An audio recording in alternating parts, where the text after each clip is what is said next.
Thanks for tuning in. This is Stomper B. Thompson, and in this video we're going to talk all about my brand new purchase, this 2026 GMC Sierra 2500 with the 6.6 gasoline V8. If you're new to my channel, I'm a basic weekend warrior. My channel is all about ATVs, dirt bikes, racing, trucks, and camping. And if you've been following my channel for a while, you know I've been truck hopping a little bit. Just chasing after additional payload, getting away from some problems and things like that. I'll briefly touch on that, but I'll explain why I upgraded to the 2500 from a 1500. So this 26 Sierra does have the AT4 trim level on it, and for options and things, it's pretty simple. This one came optioned with the snowplow prep package, which I did not want, but I was willing to have. It does not have the gooseneck prep package, and it does have the advanced preferred technology luxury safety package, whatever that is. So I think my story may be similar to a lot of other guys around there. Again, I'm a weekend warrior. I'm towing toys and doing some light duty work. I don't use this truck every day for hauling extremely heavy trailers or anything like that. I'm coming from the 1500 platforms. As you can see, I've got a 25-foot total length toy hauler behind me. It fits an ATV and a dirt bike and tons of other gear inside of it. But with my growing family, we have additional toys and camping gear that we're always taking with us. We like to go to the dirt bike races all over the mid-Atlantic, plus go camping at our property out in West Virginia. So with all those added toys, we started to exceed the payload of the 1500 range. And really, I just wanted a more sure-footed tow rig. So I had a 2023 Tundra with the 3.4 liter twin turbo gas engine, awesome engine, but mine was one of the ones that was being recalled and needed a heart transplant. So I just didn't want to deal with that, so I hopped into a 2024 GMC Sierra 1500 with the 3 liter Duramax and the max trailering package. That was actually a really slick setup. I kept the vehicle stock except for some airbags, which I also just finished installing on this vehicle as well. They're just the simple Air Lift Loadlifter 5000 Ultimate kit with the compressor and the remote so you can change the PSI on the fly.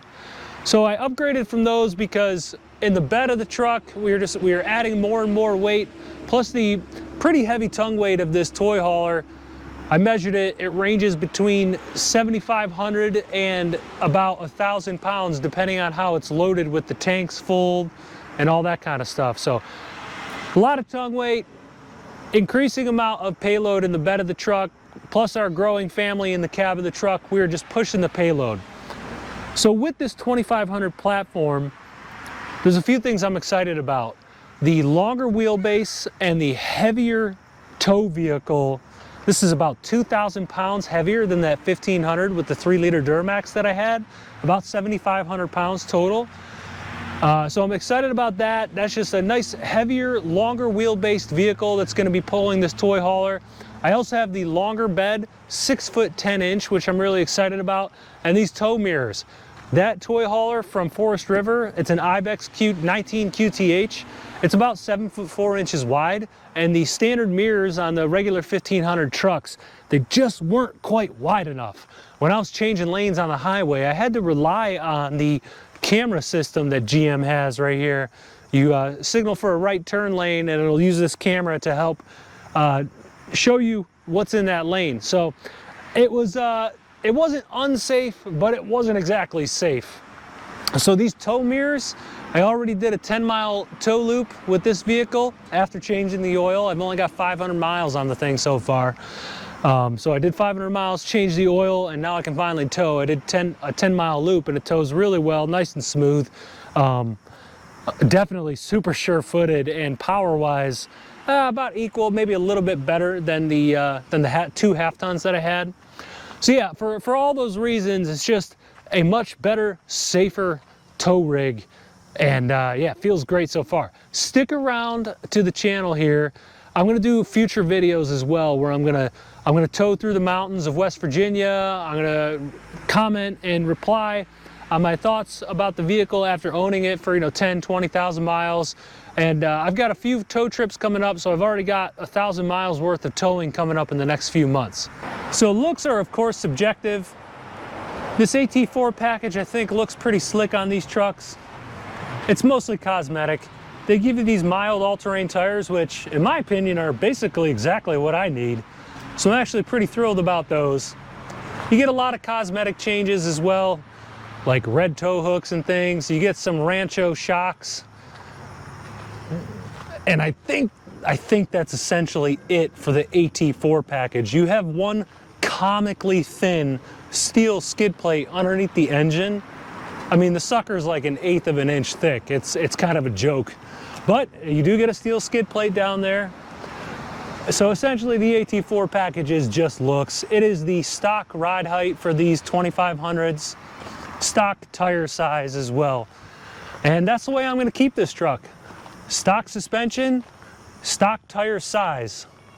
And I'll probably stick with mild all-terrains because that's basically my use case. So I'm 6 foot tall and you can probably only see my head poking out of this hood right here, but hey, I'm over here. Yeah, these things are pretty tall. There was a few things that took getting used to on this truck. One was driving with tow mirrors. Those do present a definite blind spot for your forward and kind of lateral vision, like when you're approaching large intersections that also have pedestrians and things. So you just gotta kind of move around them and take your time as you're going through places like that. And I also have the 360-degree camera system, which helps tremendously as well. But yeah, the extra height also took a little bit getting used to, and the longer wheelbase, you get used to that pretty quick. But last comment about looks, they're all subjective. In my opinion, the best looking half-ton trucks, or 3/4 ton trucks out there are the GMC Sierra first. And then in my opinion, it is the Ram with the 6.4 gasser, or the looks don't change if you opt for the Cummins. And then third would be the Chevy, and fourth would be Ford. But quite frankly, they're all pretty good looking trucks, and they all look pretty different depending on whatever trim level you get as well. So I just happen to like the Sierras. So I'm not really exactly brand loyal, especially in the HD market. My favorite manufacturer is Toyota. I had a couple of their 5th gen 4Runners, which those things are just bulletproof, legendary reliability, and great off-road vehicles, and they can tow a few thousand pounds with no problem as well. We also have their RAV4 hybrid, which I'm a huge fan of. It's just simple, everything works. The thing's like over 6 years old and it feels brand spanking new still. So I'm a huge Toyota fan. If they made a heavy duty truck, I'd have bought that. But I was very seriously considering Ford with their 7.3 Godzilla. I wanted to stay away from diesel just because my toy hauler weighs about 5,000 pounds empty, and we get up to like, or maybe a little bit over. The most we're ever gonna tow with that thing is going to be 7,000 pounds, give or take. So I'm not towing over 10,000 pounds, and I'm not doing it on a daily basis. So the gasser was the logical choice for me. Yes, you do get a little bit worse fuel economy, and for long trips like we do, you know, across the state and such, I am gonna have to stop more frequently for fuel, but no big deal. So I was very seriously considering the Ford with the 7.3. I'll be honest, in my opinion, that is a slightly better engine than this 6.6 gas. Pretty much for, well, a couple reasons, I suppose. Port injection. This 6.6 gasser is direct injection only, and you can hear it from the driver's seat, and it sounds weird. It definitely takes away from the V8 growl because you can hear that direct injection so much. I'm a much bigger fan of port injection. You know, as everybody knows, you get less carbon buildup on the intake side of the valves, and so you just have a little bit more longevity there. Plus that 7.3, bigger displacement, you get a little bit more horsepower, a little bit more torque, and from what I'm seeing on YouTube reviews and forums and things, the fuel economy is sometimes slightly better than this 6.6 gas. So there's a lot of trade-offs there, you know. It depends on looks, it depends on features that you like. My father retired from GM, so he gets an employee discount, which immediate family members can take advantage of. That knocked $7,800 off the price of this GMC for me, this 2026. So it was kind of an easy pick. When it comes to the direct injection, I'm crossing my fingers here. I have seen some guys who have this engine and well over 100,000 miles have taken a bore scope down there, showed the valves, and they're not that bad at all. So I'm going to keep my oil changes frequent, no more than 5,000 miles between intervals there. And then I'm just going to keep using gasoline from reputable stations, you know, like Shell's, Sunoco, name brand gas that is slightly higher quality. So that's kind of where I'm at with this one. I also want to speak to some of the maintenance. I was surprised here, like coming from that 3-liter diesel, there was a lot more like smaller maintenance items. Now it only used 7 quarts of oil, so it's not like the bigger diesels where they're using 12 plus quarts of oil for every oil change, but that also required DEF, obviously required fuel filter changes and things like that. So the maintenance on this one is basically simple. Put gas in it, change the oil every 5,000 miles or so, and then spark plugs every 100,000 miles. That's not bad at all. Beyond that, it's just standard stuff. Fluid changes, transfer case, front and rear diff. I think the transmission calls for every 45,000 miles, obviously depending on your use case. Again, I'm a weekend warrior, towing on the weekends, that's about it. So there's a few things about this truck that I'm really excited about. My GMC Sierra 1500 was an elevation trim, essentially a fully loaded elevation, but it did not have a lot of features that this one does. For one, the ventilated seats. This one has the perforated leather and ventilated seats. I am a huge fan of those. I know some people don't really care about them. If you're in cloth seats, it doesn't really matter. But with the leather, I much prefer ventilated and perforated seats. I'm also pretty excited about the heads-up display.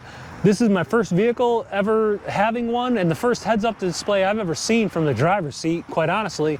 It's very sharp, works very well. It took a little bit of getting used to the first couple times I drove it, but it was pretty, I don't even really notice it anymore. You just kind of glance at it as part of your regular driving experience. I'm also very excited about the tow mirrors. Already I get exceptional viewing down the sides of the trailer with the tow mirrors in the standard position, so I don't even need to have them extended out. They are power folding and power extending, but yeah, once again, I do not need to extend them for this 7'4" trailer. With an 8-footer, you probably need to. There's a couple other things this truck came with, like a sunroof. I didn't really care for it, didn't really want it, but it was just part of that preferred package. And one of the last things is the driver's seat memory position system. So my elevation did not have that feature, so with my wife and I driving, it's nice to be able to quickly and easily change your driver position with the touch of a button. So my 1500 elevation trim, that 2024, really didn't have many issues at all. I did have that rear suspension squeak, which went away after like 6 months of ownership. Beyond that, everything worked, all the electronics perfectly fine. Now this 2026, brand spanking new, has a couple issues already. Nothing major at all, but first world problems. But something like the Qi wireless charger is the exact identical setup as that 1500. That 1500, I dropped my phone in there and it would instantly connect, charge the phone with ease, never any connectivity issues at all. This one, I dropped my phone in, no matter which orientation, I've tried every single possible combination. I do have a very thin case too that is designed for Qi wireless chargers.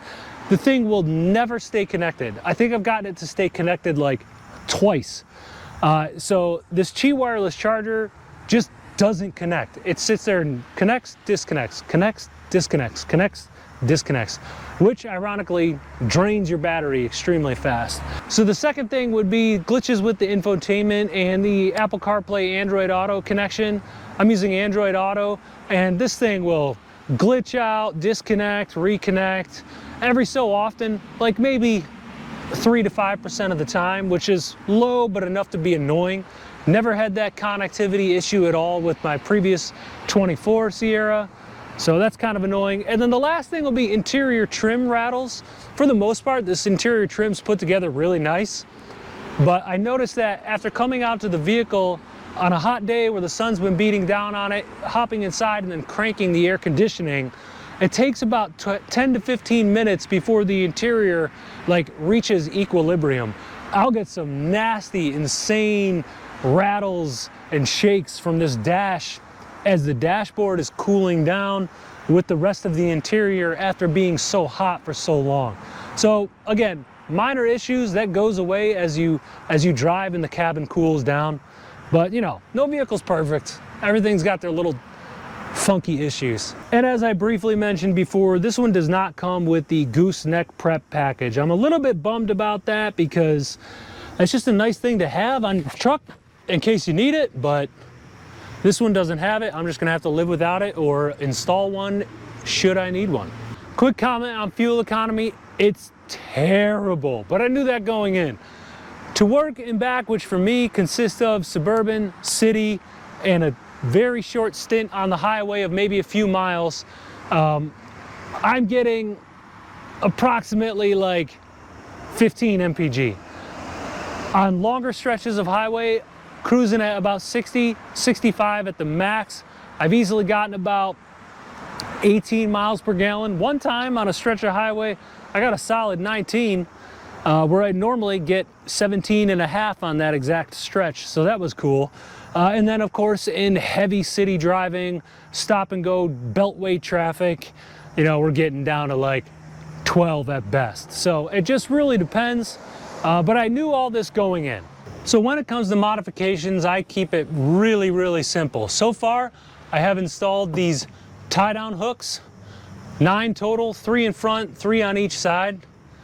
And those just make for tying down all of our camping gear, dirt bikes, and whatever else we got back here a little bit easier. Our bed is used as kind of just like a free-for-all back here. Mine also did not come with this handle, even though I do have the multi-probe, multi-flex, whatever you call it, tailgate that drops down as an extra step. So I got this one off of Amazon for like 50 bucks. It came with all the hardware and it took 3 minutes to install.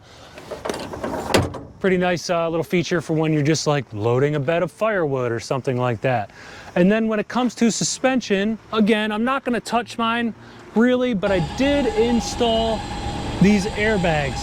So these are the Air Lift Loadlifter 5000s, identical system that I had on the 1500. I like it very, very much. Again, I have the compressor, which is mounted to the frame underneath here, and then just wired up to the battery.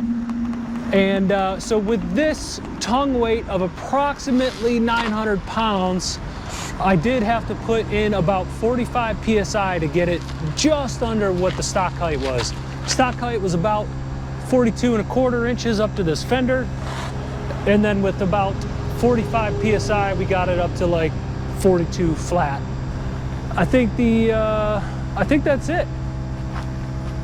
For mods, again, I'm going to keep the suspension stock. I'm going to keep the tires stock. Interior is going to remain stock. I don't really mess with things too much these days.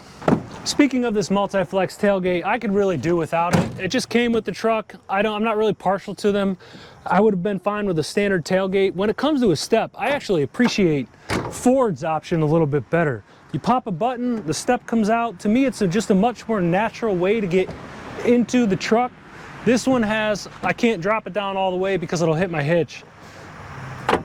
This one has the secondary step, which then you go like this, but it's just like, it's very close to the, I don't know. It's still nice. It's still nice to have that option, but you know, with my hitch in, I can't drop it down. I've got to take the hitch out. The one thing I do like about this is that you can use this as a stopper if you do have like 8-foot material in the bed of your truck.